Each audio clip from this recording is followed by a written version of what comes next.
Happy Thursday and welcome back to the Wolff Den presented by Win Again Academy. I'm Matt Wolff, founder and CEO of Ticket Time Machine. Today we have Ben Rausa on the show.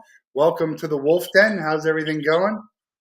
Going well, Matt. How you doing today? I'm doing great. Just getting it's pouring rain here in South Florida. So I'm supposed to see the Doobie Brothers tonight. I don't know if that's going to go off, but we'll see what happens. For the people in the audience who don't know who you are, give us a quick intro and then we'll get into everything. Yeah. My name is Ben Rausa. I direct the IRONMAN, the Visit Panama City Beach IRONMAN Florida event and the Visit Panama City Beach IRONMAN 70.3 Gulf Coast event, both in Panama City Beach, Florida. And I guess the logical next thing is, what is an Ironman for those people who don't know? Wow. Well, the Ironman brand is well known throughout the world, but an Ironman consists of a 2.4 mile swim, a 112 mile bike, and a 26.2 mile run in 17 hours or less. And these are endurance events. They're triathletes. And we were talking before, you've actually never run an Ironman yourself. So I guess tell everybody how you got into being a race director for an Ironman. Well, so I'm retired military. So when I was active duty military, somebody had asked me if I wanted to come out and volunteer. It sounded interesting at the time, back in 97, 98, 99 timeframe.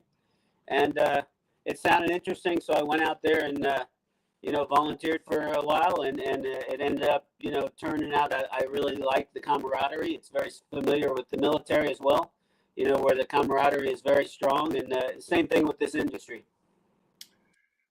Yeah, the Ironman. So my brother has done a full Ironman, some half Ironmans. I have a friend who travels the world to do Ironmans with his friend, has done a ton of them. What do you think gets people to want to do an Ironman? Because if we break it down, any one of those parts of the Ironman is it's a feat that, again, 99% of the world doesn't do. And now you're putting these all three together. Why did it become? And it's a huge thing. It's very popular. Yeah, the driver. It's just one of those things that you didn't think you could possibly do. And if you're already out there running, a strong runner, strong swimmer, strong biker, typically, you start reaching outside the box and taking on other disciplines. And through the network of friends that you have, it starts at a sprint triathlon, the simplest one out there, and then it just kind of builds up. And the best progression that we see are athletes that have progressed through the system, from the smallest event possible to the largest event, being an Ironman distance. And one of the great things that I think about the Ironman races, or any of these types of races, is that, I mean, you can count on your hand the number of people who are really out there to compete against the others, right? So everyone else is just competing against themselves and against the course. Meaning, every time I go out, I have a chance to do my own personal best, which is an accomplishment that you can shoot for every time. Right. I mean, like you said, the elite are out there that clearly that's what they do for a living at times. Some of the higher end athletes, amateur athletes, are looking to go step up to the professional levels. But for the most part, 90% plus are out there just to prove to themselves they're able to accomplish such a feat. Is there an idea of how many people actually complete an Ironman once they're entered and running? Our finish rates are somewhere in the upper 90 percentile at each race. So the people who are entering these races, they have a pretty good idea that they're going to be able to finish.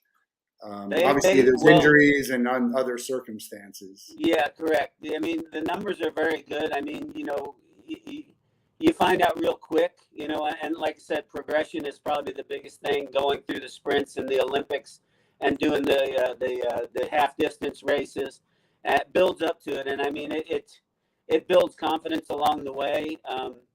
Although it's such an individual sport, they have, a lot of encouragement from your friends. I mean, these our events, you're not allowed to have outside assistance, but you have, another 2,000 athletes with you that are going to assist you all day long, and they can. So, you really build that camaraderie, and they're encouraging everybody to continue, tough it up and get through this next discipline.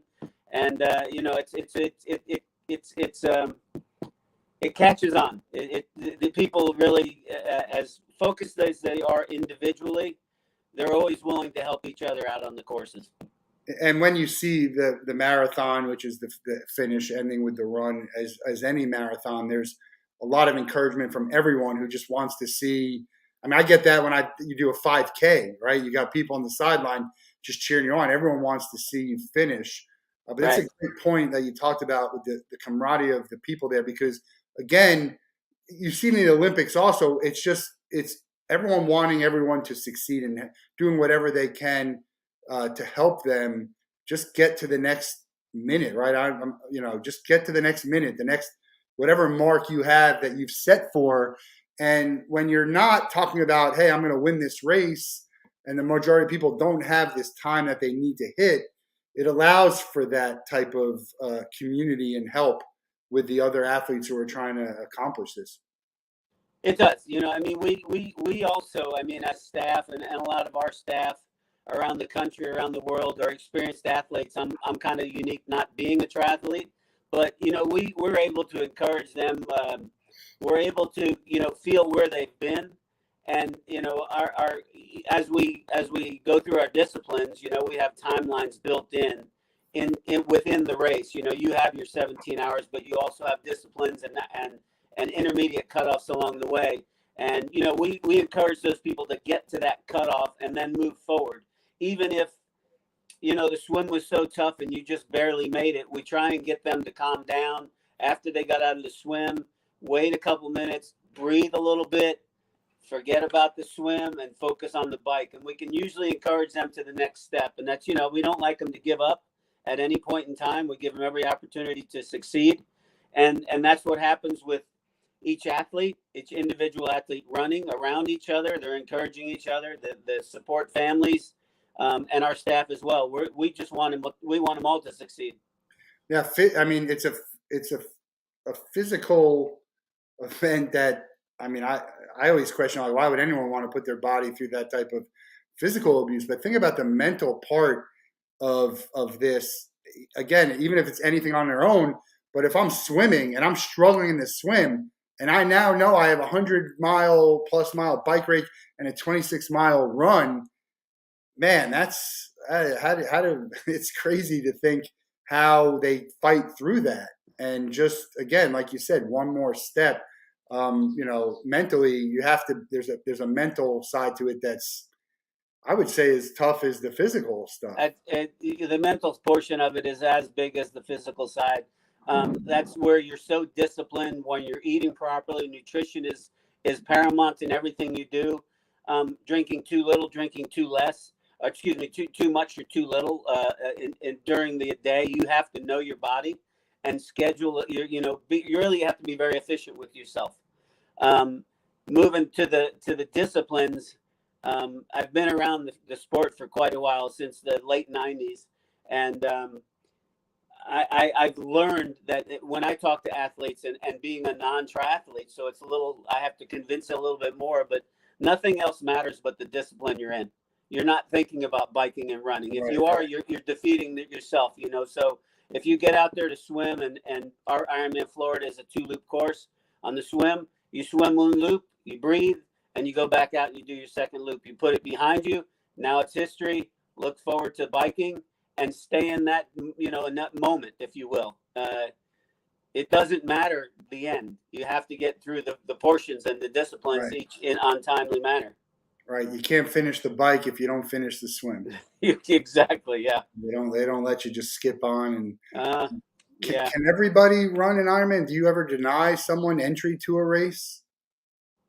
I don't know. We definitely have some very unique circumstances, but our athletes are up front with everything. If there's a medical condition we need to concern ourselves with, we roll in and we figure things out. But Um, to say we qualify everyone, we have questionnaires and everything like that, which give us a good idea.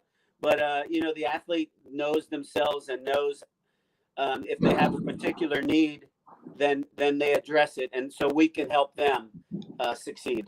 But in some respects, you're relying on the transparency and honesty of the racer to answer the question. Absolutely, yeah, Yeah. yeah. That questionnaire. I mean, you can.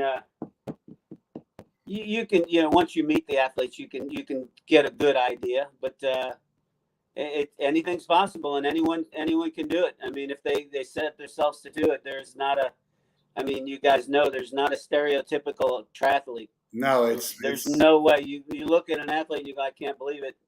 It's the heart, it's the heart that really wants to do this thing, and they do it. yeah. People who look like me, and I don't know, I hide it a little bit well, but I'm a big guy, and they're young, old, tall, short, a little bit heavy, too skinny. You're just like nothing surprises you when you see them running this race. No, I mean, and our challenge athletes are we had a double amputee, Sydney, that did our race a couple years ago. Amazing. It's the heart. Yeah. How about Down syndrome? I saw a Down syndrome person run a marathon. Any Down syndrome? I remember there was a special. I don't know if it was an Ironman or if it was just a marathon. And any of those like special needs type? Yeah. So you probably saw the same person that raced with us in 2020, Chris Nitchik, Down Yeah, syndrome athlete. I think that He might com- be it. he completed the entire thing with about 15 minutes, maybe 20 minutes to spare. Huge accomplishment. He's challenged with everyday challenges and then his own personal challenges. He didn't have the best day in the world, but he accomplished something that most people would have thought no way. It's a great gesture and everything like that, but um, that became global instantaneously. We covered him, I think, the last 20 or 30 minutes of his run, and it was global. It was more than just a triathlon. I mean, it's a notch on your belt if you could be an Ironman finisher, if regardless of who you are. Right. So to be able to do that again when you have let's say you have an injury or an amputee or if you're special needs, if you're Down syndrome, any of those, it's an incredible story. And the Ironman actually, from what I watch and see, is it's all about. There's so many stories about people overcoming stuff in life, in the race itself, Right. right? I mean, these are the stories you hear. So obviously, you haven't run one yourself, but you talk to a lot of people. You're around it all the time. You're a director. What is the feeling of finishing described as by these participants, by the racers? I guess I probably never picked it apart that much, but this the satisfaction that they accomplished something um, pretty much on their own. I mean, they did the work, right? They did all the work leading up to the event, but it's a bucket list item. It's a moment in their life they'll never forget, and they just feel accomplished. I mean, then once they get the adrenaline, then they kind of get down to earth and Yes. sit back and enjoy things. You can't And it's funny how quick it turns. It's like, well, what do I do next? yeah. It's what they did is anybody can't do it, or I'd be doing them. I've got a few marathons under me, and they were just okay. But yeah, when they achieve that set, that trifecta, if you will, it's huge. It's Tears? way huge. It's You see a lot of tears, a lot of happy tears, or oh yeah, yeah. We got a lot of happy tears, and at our races, and I'm probably across the board. Typically, when we have professionals racing with us, they'll come back out at the latest time of night. They'll come back out about 9 or 10 at night, and they'll medal everyone. And that just connects. I mean, this person, this pro, took their time to come out and see me, and it's big. It's huge. I mean, it means a lot to them. I follow my brother on his journey, and it's just you're just it's like you're excited, you're worried, you're excited again, and you're trying to figure out like math and how's he doing, and then you see the video of him finishing with the name being announced, it gives you chills. And I'm sitting here 1,000 miles away. But on the flip side, I want to talk about the people who don't finish, who are like close. What is that like? And I mean, that's got to be heartbreaking for them and for the people around them. Yeah. So, and like I said, I'm generally speaking, I'm sure that other events have timelines and cutoff times. We're real solid on ours. We have a 17-hour window. They do all three disciplines. There's a cutoff, excuse me, an intermediate cutoff at the swim. Sometimes there's two on the bike and another two on the run. We want them to get where they need to be in the time allotted, so that we know that they can make it at that back end. Um, I know the worst thing for me is, I'm a run course guy as well. When I don't direct races, I usually do a run course directors, our worst time of the whole event is to go to mile 19 and cut somebody off. Yeah. And you know, unfortunately, it's just math. You know, if they were running 10-minute miles or 20-minute miles the first half, they got to do 10-minute miles the second half. Chances are they're not going to be able to do that. We work with them as much as we can, but you know, the athletes at that point in time, they're devastated. You know, we've got to get our streets back to our communities all around the country. You know, we want to make sure that they're okay out there. We just can't leave them out there. Oh, you're on your own kind of thing. Yeah. So, you know, we persuade them, if you will, to get into our bands and come on in. It's just different. It's I don't know if it's just as bad at mile 19 as it is the first loop of the swim. Yeah. You know, you've trained all day long and you lasted an hour. It's like falling on the ice if you're an Olympic skater. Yeah, and exactly. And I've cried at mile 19, you know, so many miles out from the site with the athletes, and encourage them, and, you know, try and kind of calm them down. And, you know, really at the end of the day, the accomplishment they made at that point is significant, and they should be proud of it. It's hard to swallow. And you know, we're very solid on those things, and that's why they sign up. You know, they're held to this standard, and then we hold them to it.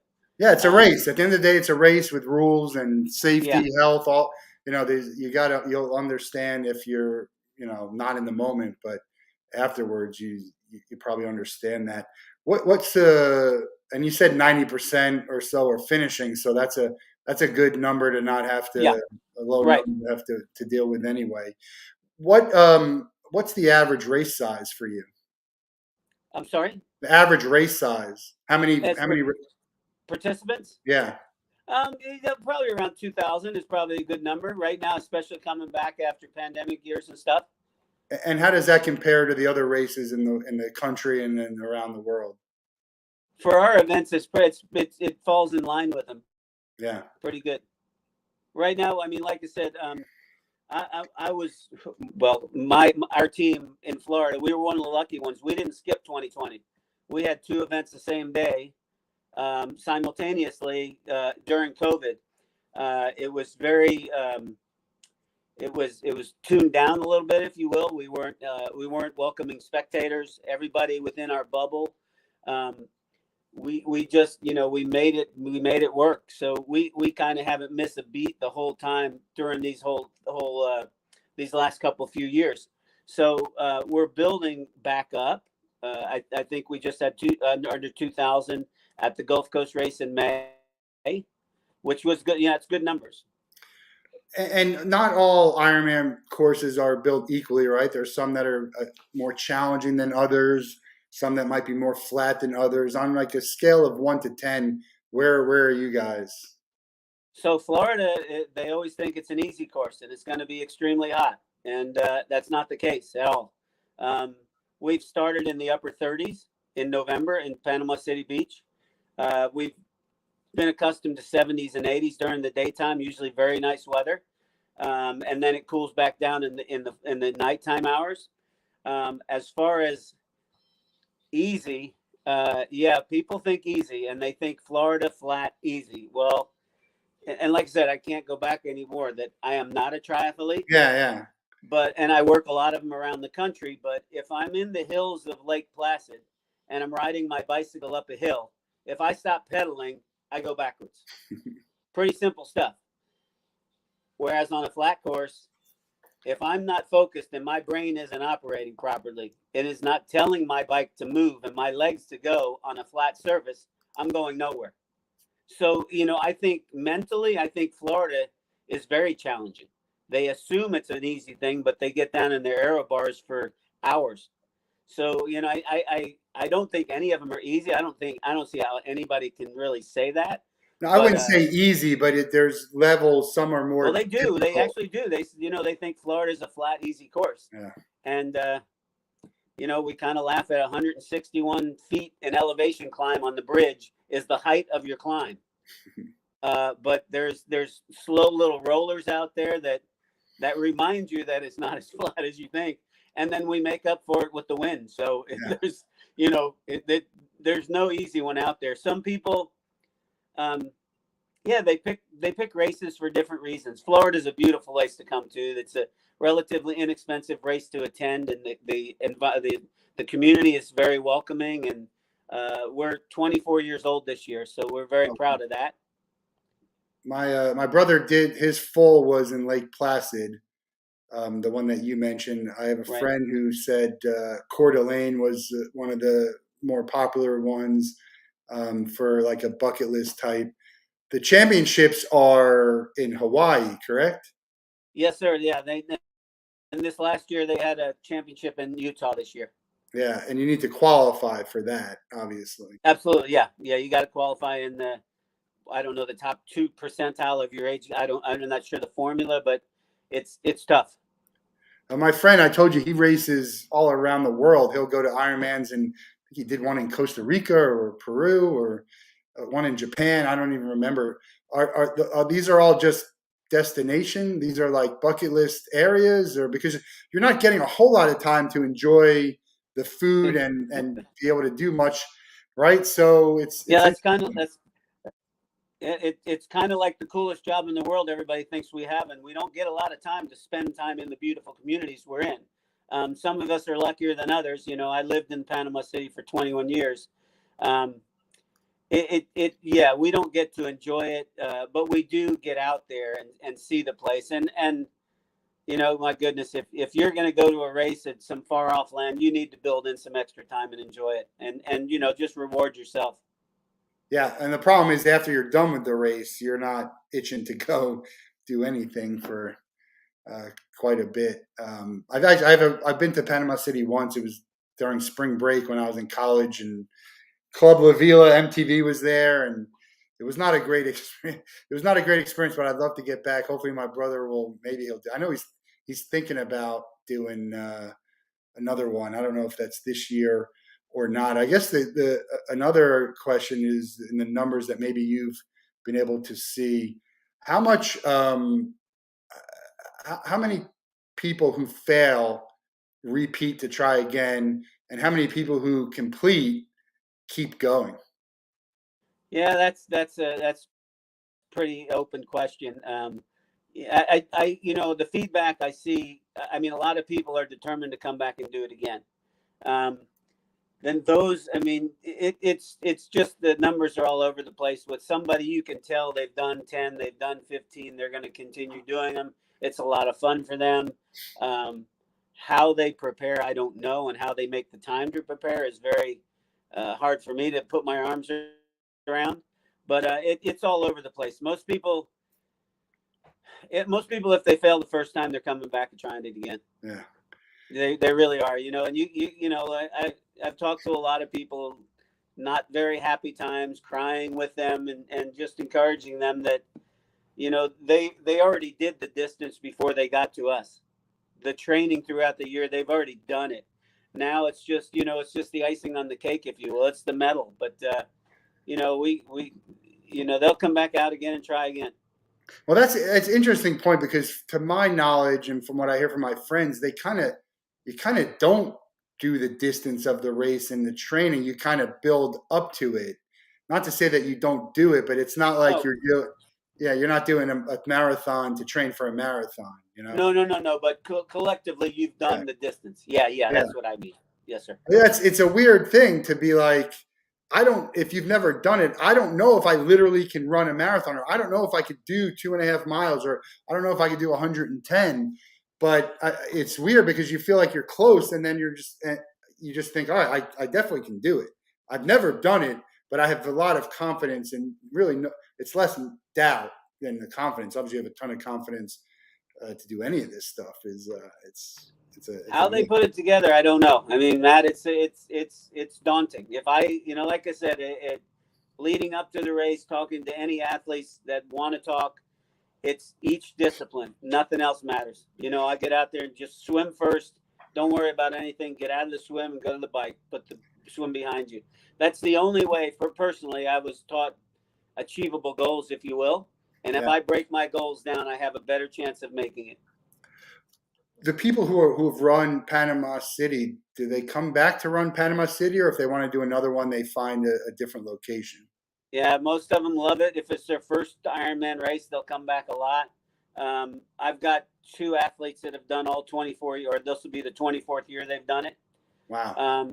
And yeah, there's people out there all over the place, but it all depends on where they're from or where they're coming from.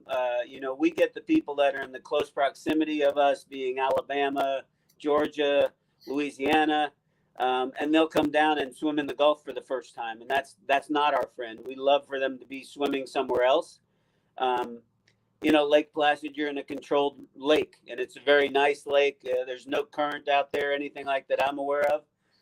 It's different in everything else. I think they pick it for their their abilities. Okay, I'm a strong swimmer. I can get through there, and I can get through the bike and the run. It's just they mix it up on what their specialty is. Do you know where the furthest someone's traveled to race with you? Oh gosh, I have no idea. We had 30 countries this last May. 30. We've had Alaska at almost all our races, so the distance is significant. Yeah. And some of it's just the time of the year, right?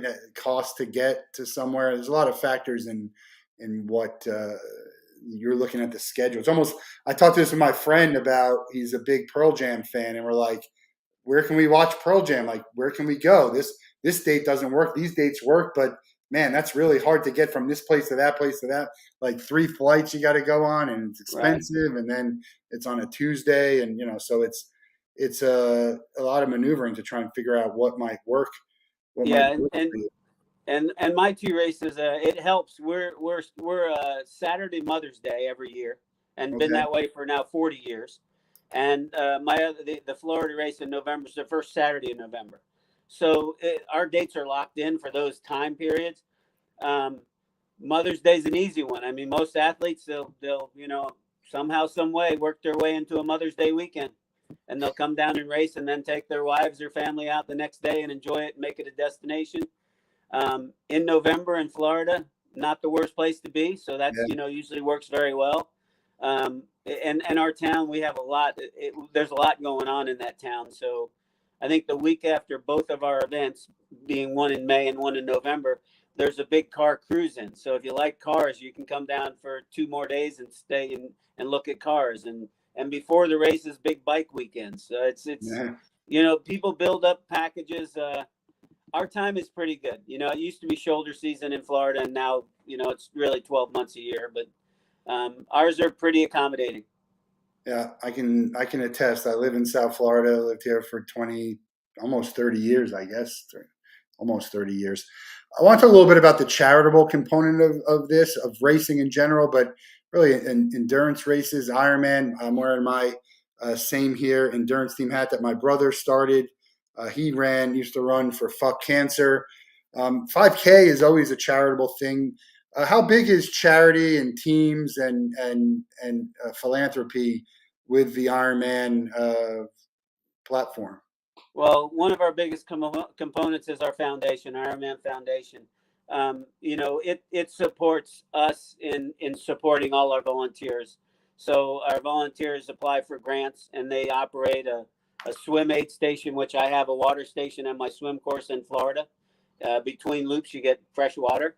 To stuff in bags for the athletes' goodies, to registration, all of those components are filled by volunteers who receive a grant for doing what they do. And clearly, there's nobody that can say any different. You can't do anything without volunteers. We now have, like I said, I'm really lucky. I probably have the kind of the best setup with my races. They're 6 months apart, which is a beautiful thing because a lot of people will come down and race in May, prepare for November, and they'll race both races that year. We're well established. Our registration volunteer team are from the senior center. I've got 70 to 85 out there helping us. And the funny thing is, they've helped generations now. They've been out there so long. I mean, they help their dads when the kid comes in to race. So the consistency we have in town in Panama City and a lot of our other places, Placid's the same way, Wisconsin's the same way, some of the older races, Arizona, we've got a very good volunteer base. And like I said, I think they look forward into doing it every year. Plus, they do a good thing for their groups. We generously give back to our communities in a number of ways, however we can help. And Florida's been one of the worst ones. We've experienced too much down there over the last 3 or 4 years. So, everything we can give back, we give back. Yeah. An Ironman finisher is an exclusive club.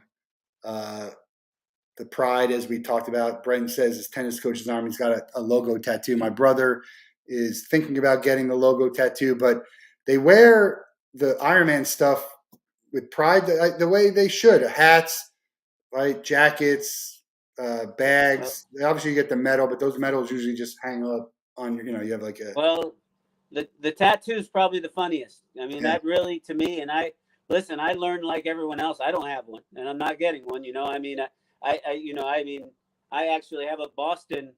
I have my Boston shirt, but I did a charitable spot, so I was going to put did not qualify, just so those guys would know. But it's cheaper if you just do DNQ. You don't have to pay as much. Yeah, exactly. Well, that's what I was going to do on my neckline. I never did it, but I did it for a good cause, and I was pretty happy to have been able to do it. Oh, Matt, your question, I lost it. No, it's just the thought of the pride and I guess the merchandise. Like, what do people get the most of? So you get some stuff. So the tattoos are the tattoos are probably the funniest thing that I've encountered, and I've seen a lot of them, and the creativity is off the charts. I mean, it's crazy. But the one thing that they've done, and they meaning the athletes, some of them will get an M dot. That's our reference, right? An M dot bordered out, if you will, and then they'll fill it in. But if they only do a half, they'll fill it in halfway. Yeah. And then they get the big tattoo, the M dot. They've been an Ironman. They've done an Ironman, and I mean, some of the funny things. The numbers are hard. We try and keep track of them, but we've been now 2, 3 within the last 5 or 6 years. Ironman Florida, which really it's a coincidence. We had the 500,000th finisher. Oh wow! And that's about 5 or 6 years ago. So that was really wow. That was a milestone, and it was it was kind of a funny story, and it just happened. We knew it would happen at the race. We knew it would happen in a pretty decent time slot, but we didn't know who was going to win. So it was pretty fun building up to it. The Ironman, we talk about, it's just something people want to do. Professional athletes, do you have professional athletes like a football, basketball, tennis, whatever, or maybe a professional swimmer are there a lot of these like big time people? Do you see celebrities or in the sport? Yes, sir. Yeah, our pros, a lot of them will stick to the discipline. If they'll stick to a 70.3 and do them religiously and compete in the 70.3, because you train entirely different for the half to the full. We just had last year in November the 70.3 champion, and I believe that's all he'd done is 70.3s. I may be mistaken, but he came and won in Ironman Florida the first time. So that was a huge accomplishment. Like I said, they'll usually stay in their in their bucket, if you will. They'll stay in that full distance race and continue to train for that versus training for the sprints, or you'll see them at St. Anthony's Tri doing that race, preparing for the shorter distances races, shortest distant races. Right. And so the 70.3 is the half, and 140.6 is the right. Right. And both of yours are halves? No, the May race is a half, and the November race Right, is full. It's the full. Right. Yeah, I do know several people who have done Ironman. And then there's some other types of endurance races like having to finish 100 miles in a day, and then there's courses that aren't as long, but they're like crazy. I forget the name. What was the name of it? Like these really challenging courses that are borderline savage stuff. What was that? Like the savage races and stuff like that. Yeah, I think it's even like more crazier than the savage, and I forget, there was a special name for it. I forgot. Well, the extreme ones are the 100-milers. Or I don't know how they do it, and that's pretty commonplace around the country. There's a danger to doing this. How dangerous is running a half Ironman or a full Ironman? Do you have a lot of incidents, injuries, any deaths? No, we manage all our disciplines very well. We get that information out and share with them. Personally, like I see our Facebook pages, and I don't monitor them, but I talk it up at times from a personal level or from the Ironman answer. I answer a lot of questions on there, but we make sure that people are doing what they need to do. It's very clear and apparent, especially on some of the pages where they're talking so much about things. So it's very encouraging that they're helping each other out, and they're encouraging and telling them what, where, and how, what they need to be and where they need to be, and then they start the taper and get ready for the event. I want to talk about your military background. 26 years, that's a long time, and obviously thank you for your service. Oh. How did that happen? Let's just, I guess, start there. What, the military part of it? Well, I grew up in South Florida, so I was in St. Pete. It was the late 70s, and things were pretty good, really. I mean, it's much different now than it was then. But something I was inclined to find the military, go in the military, and it's to this day the best thing I ever did. I was able to serve 26 years. I retired in Panama City Beach. That's how I kind of hooked up with that race and the things that went around there. It was so rewarding. And like I said, the similarities and the camaraderie is very similar. I mean, once you get past what I did kind of thing, look at me kind of thing, that the event is that kind of thing, but they're teaming throughout the year. It's just on race day, they're an individual. So the support, the chatter, the encouragement, the knowing, the shoes that you filled, that you're standing in, that you can relate to their disciplines and everything in the military the same way. My military career was incredible. I was an aircraft mechanic. One of my chiefs said, "Hey, you want to come out and do this?" And he told one of the other guys, he said, "You can't break them." And that was in the 90s. And it's really funny because it's a kind of a love-hate relationship with the chief that I know. Yeah. But it's just such a good thing. I mean, it's so, the upside is it promotes good health. It promotes commitment.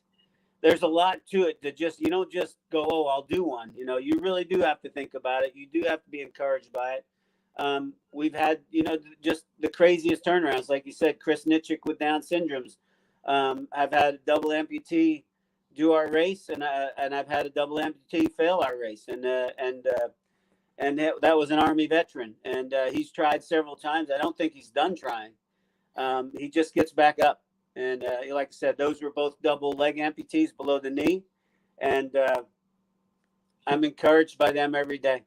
Just Yeah, getting up and knowing what we have to do, and knowing it's not any easier for anybody else. it's inspiring to try, attempt to do it. It's even more inspiring to fail and want to try it again. Is there some point where someone would be like, look, it's just not going to happen? Or not to tell anyone to not keep trying, but isn't there, there's got to be a point where you're just like, it's not going to happen. You I, can you know, tell. it all, I mean, I've had that conversation with athletes. It's not, I mean, really, everybody just wants honesty, right? They don't want to hear it at certain times, but if it's the Ironman discipline, maybe we can get them back down to a 70.3 or something smaller, so they Yeah. can prove to themselves they're capable of doing that, and then build from there. If it has to go back to the bottom and start back up, and your goal, you want to do an Ironman, well, you're gonna have to get through the mud to get to that payday, right? Yeah. There's Um, something about crossing the finish line, no matter what it is, that gives you a confidence or Very a rewarding. feeling. So, Absolutely. but confidence as well to be like, all right, I did. It's almost like my nephew's doing high jump now. Like nobody starts at the top, right? Right. You hit this, and then you go to here, and then you go to. So it's just. I mean, sometimes when it's too easy, you do it, but this is not a too easy type of situation. I want to go back to the military. You talked about how great the career was and rewarding, the best thing you did. You made a comment about how it's not the same now. Would you join the military today if you were at that same age and asked to join the military, knowing how everything is now? Would that have made a difference? 100%. No, I joined right now. Like I said, I've already my time has expired. I've been retired 15 years, so um, I listen. I'm a big fan. The military builds character, and I don't want to get on a soapbox. It was the best thing I ever did, and I encourage kids these days to do it. I talk to a lot of people. I mean, I'm around. I'm around a lot of people actually in the industry that are considerably younger than I am. They've started their past, but yeah, it's just you can do anything in the military you want to do, and it's the best military in the world. So I mean, um, yeah, sometimes getting out of the house and moving away and proving to yourself that you can do it on your own is it's always a good thing. Builds character. When you talk about military, you say building character and discipline, and there's so many good things. It's probably some of this is Hollywood, but you're like, hey, we need to straighten you out. Let's get you into the military. Do you have an idea of are there more people who need the military more than the military needs them? Does that make sense? Um, I would say that's probably pretty accurate right now. I mean, with the size of the force that we have, but I just think, and like I said, I don't want to get on a soapbox, but if you want free education, you can join the military and get free education. You can learn a trade. I was a jet engine mechanic. I worked aircraft for the 26 years. I enjoyed almost every day of it. Not to say I didn't go, well, what was I thinking at 5 o'clock in the morning? But it does. It builds character. It's it's kind of the same thing with the triathlon where you're in it together, except you're separate, right? But when you join forces, you can succeed. I mean, you push each other. You get to know each other. You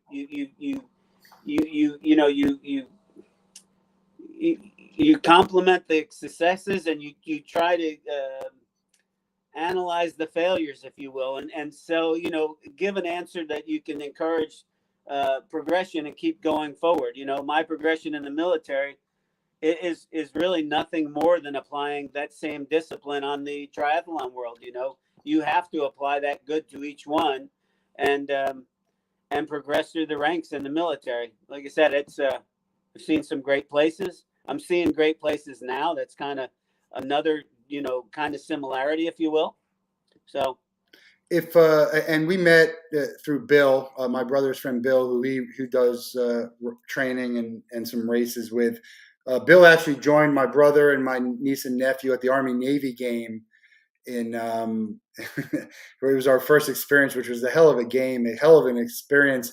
Where does Air Force? I know they all play each other, but Army Navy is the game. yeah, that's the game. Yeah. Yeah, that's by far the game. So how does Air Force I mean, who does Air Force root for? Whoever they beat, or how does that work? Well, I don't know. I mean, we got our own team, so Air Force has their own out there in Right, but I mean, Colorado. who would you want to win in that? You say you probably want both teams to lose their other games, so you're the best. But if you've played them and you've beaten them both, do you know? Is there like a team? Do they root for anyone, or it doesn't matter? They're all brothers. They're Yeah. all brothers. Well, We I mean, root they're for it. brothers and they're It just doesn't matter who wins. I mean, my brother since passed, he was Army. My dad since passed, he was Navy. I kind of giggle. Um, it. You saw it in person. I haven't. It's amazing. I mean, yeah, I know that. I mean, the hair on my arms are sticking up thinking about it. It yeah. had to be so cool to be at that stadium. There was a point where Air Force was better than both of them. Yeah, yeah. Well, It's cyclical though. It goes. we give everybody a ride where they want to go. Yeah, that's what. Have you seen the new Top Gun? No, I haven't. No. Are you going to? I heard everyone says it's a Oh great yeah, movie. yeah, we'll see it. I mean, it's a lot of fun. I've had a ride in a fighter, so it's a thrill. Yeah. Do you like that type of stuff? Like, were you a roller coaster guy or going on Uh, heights, bungee jumping? I'm a roller coaster guy. When you get me in the seat and you start moving, the anticipation, I walk away. I'm really a basket case. What was the getting in a jet fighter like? Oh, that was you got to know you only have opportunities in your lifetime once. So I actually turned a ride down earlier in my career, so I got a second opportunity. I was in Alaska, so that was in itself a great place to fly. Um, we pulled 7.5 G's and did 1.2 Mach, and it was I kissed the ground when I landed. I was very happy to be back, but it was a thrill. I mean, it was just something you couldn't pass up. But I think for me, the fear is the safety part of it. Like, no matter how, not in an air jump. I'm talking about a roller coaster or bungee jumping, Eh, or if I feel secure, I'm not as nervous. So in an air fighter, you probably feel pretty secure. You're not in war, right? You're yeah. just Oh doing your yeah, yeah. thing. Well, I mean, and it doesn't hurt to be a mechanic and know the systems. I Right. mean, because I hear things and you're hearing things and you go, oh, that's that and that, and you kind of already know. But you're right. When you get on a rickety roller coaster, it's just like, oh, it's fast and done, and I like that. Did It you take me in a minute and a half on a roller coaster. I could probably take anything they have. did you But check the nuts and bolts before you went up? on the jet, Yeah. nah. You didn't take a look at that thing. No, no. I was too focused. I was so nervous. But like I said, it's completely different when you work on them, and it's the Yeah. jets I worked on. I'd worked on that one before. Um, it was just a thrill, something I couldn't pass up. How about being a mechanic in does it help you with cars? Or is it just a totally different ballgame? So, so that's a funny thing because I've got a few Harleys, and Yeah. I got an old pickup truck, and I'm intimidated by all of them. Yeah. I don't work on my own stuff, and that part of it might be I'm just not into it anymore. Yeah. I've got some work to do on a truck this next week, and I hope I can get something done. But no, I'm mechanically inclined and I tinker, but I don't fix. I take it somewhere else. Yeah. You talked about all the great places you've been throughout your career, military end. Is there a bucket list place that you haven't been that you'd love to get to? Oh, we tried to go to I think Belize last year or the year before on a rock and roll race that we tried to get on and wasn't able to do that. Um, I'm a big Buccaneer fan. I guess you're down there. Are you on the Gulf Coast or on the other No, side? I'm in South Florida, the Fort Lauderdale, Palm Beach area. Okay, I'm a big Bucks fan, so I just added the bucket list. My wife and I and a couple of friends are going to Munich to see the Bucks play this year. Oh wow, yeah, that'll be a good So game. we're gonna make a European trip out of it. But yeah, Italy is a bucket place list where my family's from. I'd like to go where my family's from. I've been there once. Um, yeah, there's a couple other places I wouldn't mind seeing. Munich is great. I love Munich, one of my favorite cities out there, and it's so easy to travel once you're there. Right. And my wife and I, or her family's Eagles fans, and we all went out to London to watch the Eagles play. So the Very nice. NFL in out there is a very fun experience. You'll see basically every team will be represented with some type of shirt or hat, Right, right. which is is interesting. If you could pick a Ironman to be the director of any other one in the world, which would you choose?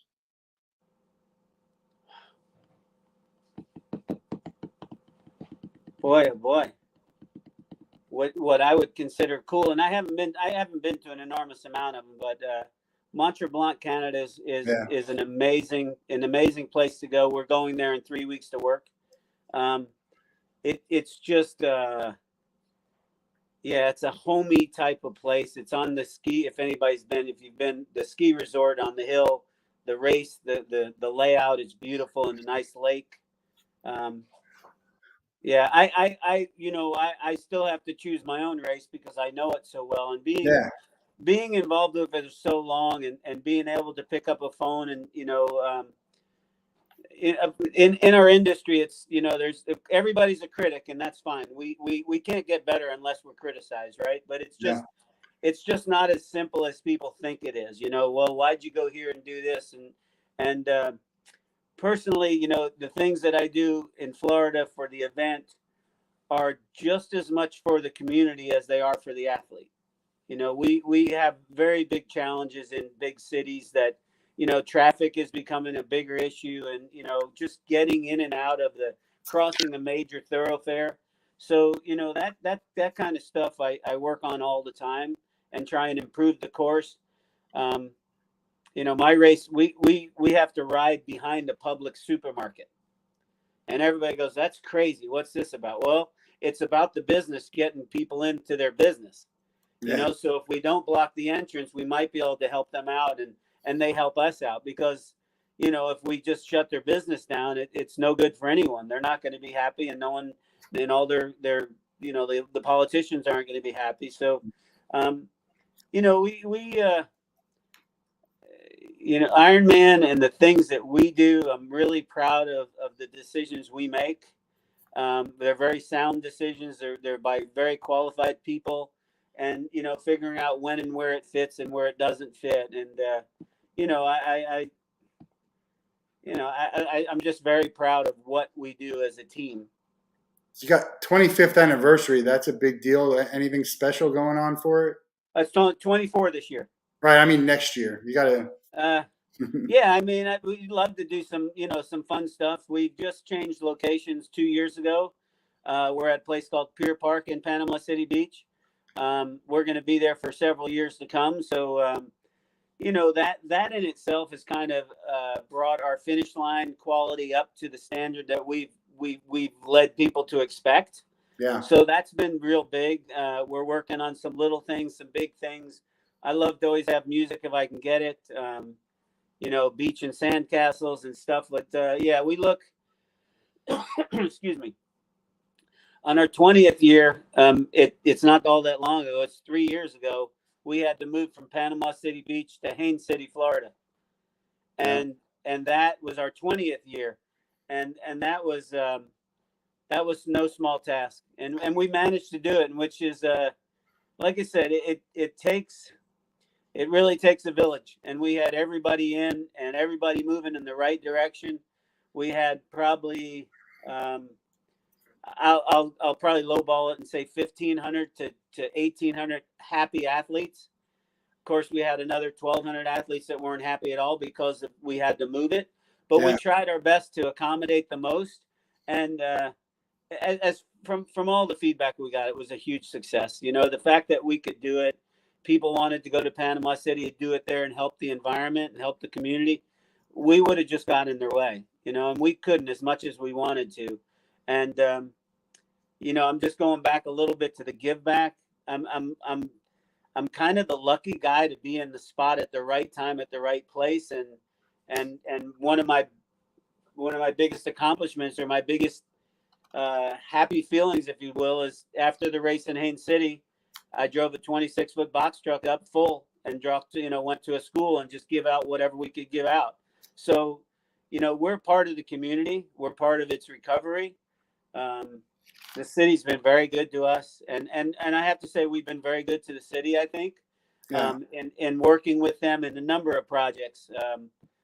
Um, one of our biggest participants was Pat LaFontaine, Okay. an NHL guy, and they made a we made a donation to the hospital locally, which created a space for children that were going through some serious times. Um, we've helped housing projects. We all those little groups that come out and help are granted, and it's just such a good working relationship with each other. Yeah, I was going to say 24 years, it's like a well-oiled machine, but as you're changing locations, it's almost like starting over in some respect. I kind of giggled at it when my guy above me said, "Yeah, you got a new race." It's like, nah, I got an old race in a new place. It's like, no, Yeah. it was a new race. I Yeah. mean, it's only 3 miles moving, and that 3 miles on all the courses, other than swim, of course, was very challenging to find. Yeah. Um, it was, and we're in the third year now, and the first year was really with both races same day. That was very big. That was a challenge. We met it, and during the times when no one was racing, we were able to accommodate the athletes that wanted to race, and we kept them in a safe environment.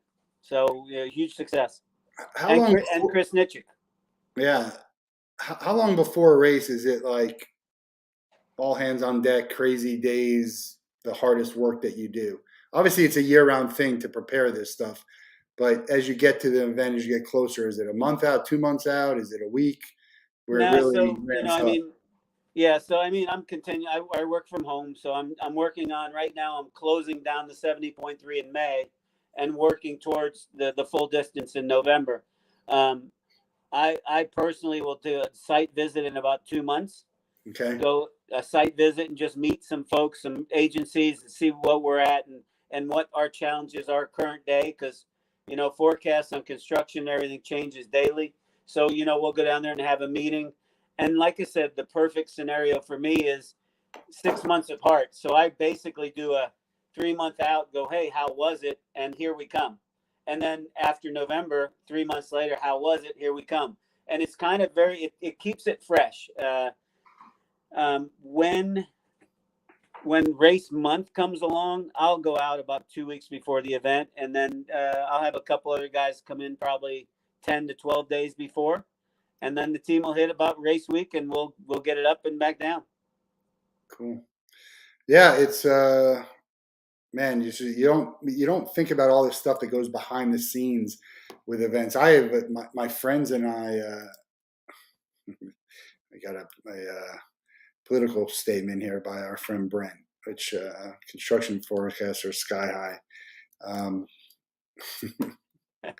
no comment.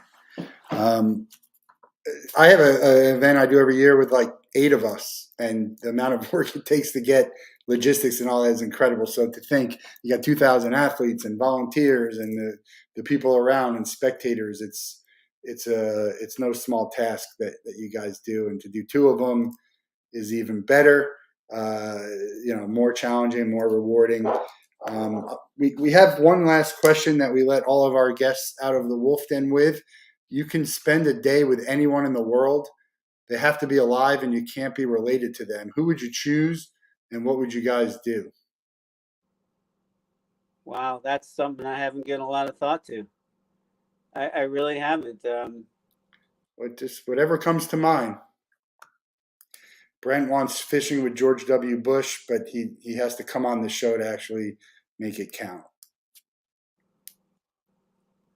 And there's just too many people. I mean, I'm a big football fan. I admire Brady. I mean, it's great to be on our team.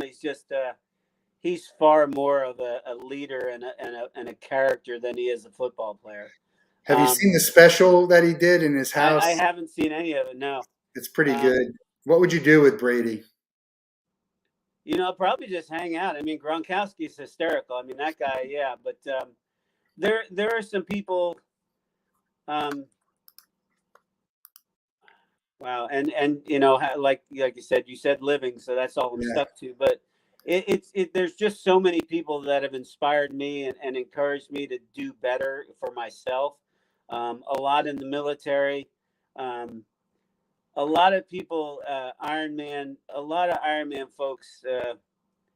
There's 3 or 4 in particular that I worked for or worked with. They showed me the ropes. Um, and I just thought, wow, who are these crazy people? And when I did a little research, my jaw dropped. Their accomplishments were incredible in the field of industry of ours. Their accomplishments were amazing, and their character exceeded their accomplishments in every way. So those are the type of people I guess I would hang around with. Yeah. They're very humbled, um, and they're world class athletes. They're some of the best that's ever lived in the industry. So I'm really proud to be friends with them. But And yeah, Ironman, very inspiring stories. I encourage anyone who sees someone with anything related to Ironman, whether it's a bag or a hat, to reach out and just ask them about their why? experience. All whatever that is. Same here. It's, if you can see it here, it says we Crazy. are all a little crazy, which is Yeah. our tagline for same here. And you got to be a little bit crazy, whatever that word means. We don't like to use it, in a bad way, but to want to do an Ironman. But check out Ironman.com. 2 Floridas, 1 full, 1 half that Ben is in charge of. There's a ton of other races for Ironman. Obviously, don't start at an Ironman. There's a lot of smaller. You mentioned sprint. There's Olympic distance, triathlons. But if it's something you want to do, I encourage you to get involved. From everyone I talk to, it's great. It's people who aren't doing stuff telling people to do to go ahead and do it. But from everything I hear, it's no one's ever regret doing one of these. Well, they're sore. Yeah. Good luck with your concert tonight. I guess I was at the Illumineers last night. Oh, they're great. I actually missed them, but I'm a big fan of the Lumineers. So We appreciate that. Check out the website. Any questions, reach out. And we have our 200th episode on Monday. It's a special guest, and tune in to see who that is. But Monday will be our 200th episode of the Wolff Den. Really appreciate your time, Ben. Looking forward to hearing more about the race and seeing the successes that you have. And Matt. have a great night, a great Yeah. weekend, and we'll see you next week for the 200th. Thanks for having me, Matt. Take care of your audience. Hey, be good to each other. Thanks so much for you guys and all those volunteers and all those communities on all events, not just the single event. Thank a volunteer because it doesn't happen without them. Yeah, agreed. Thanks, Have Matt. have a good one.